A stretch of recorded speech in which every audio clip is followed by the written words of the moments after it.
कपिल शर्माच्या कॅनडातल्या कॅफेवर पुन्हा गोळीबार झाल्याची सूत्रांची माहिती आहे। गोळीबाराचा व्हिडिओ सोशल मीडियावर व्हायरल झालाय। महिन्याभरात दुसऱ्यांदा कपिल शर्माच्या कॅप्स कॅफेवर हा गोळीबार झाल्याचं सूत्रांचं म्हणणं आहे। लॉरेन्स बिश्नोई गँगच्या हस्तकाने गोळीबाराची जबाबदारी स्वीकारली आहे, अशी ही माहिती सूत्रांकडून कळतेय। सोशल मीडियावर पोस्ट करत ही जबाबदारी स्वीकारलेली आहे।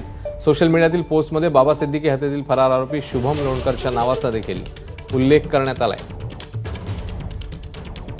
सचिन गाड आपले प्रतिनिधी या संदर्भात अधिकची अपडेट देतील। सचिन, अश्विन, कपिल शर्मा याचा कॅनडामध्ये कॅप्स कॅफे आहे आणि त्या कॅफेवरती महिन्याभरात दुसऱ्यांदा गोळीबार झाल्याची सूत्रांची माहिती आहे। गोळीबाराचे व्हिडिओ देखील समोर आलेले आहेत आणि गोळीबाराच्या अवघ्या काही तासातच लॉरेन्स बिश्नोईचा हस्तकाने या गोळीबाराची जबाबदारी देखील स्वीकारलेली आहे। आणि या मेसेजमध्ये पुन्हा एकदा कपिल शर्माला धमकी देण्यात आलेली आहे। कपिल शर्माला मी फोन केला, मात्र त्याने फोन उचलला नाही, म्हणून आम्हाला कारवाई करावी लागली आणि पुन्हा जर फोन उचलला नाही तर मुंबईत कारवाई केली जाईल, अशा आशयाची धमकी देखील कपिलला देण्यात आलेली आहे। अद्याप या संपूर्ण प्रकरणात कपिल शर्माची कोणतीही प्रतिक्रिया आलेली नाहीये, मात्र पोलीस देखील या गोळीबाराचा शहानिशा जी आहे ती मुंबई पोलिसांनी देखील सुरू केलेली आहे।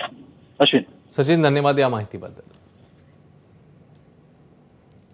बातमीसोबत एक छोटासा ब्रेक, पुन्हा एकदा लगेच परत येतोय, पाहत रहा।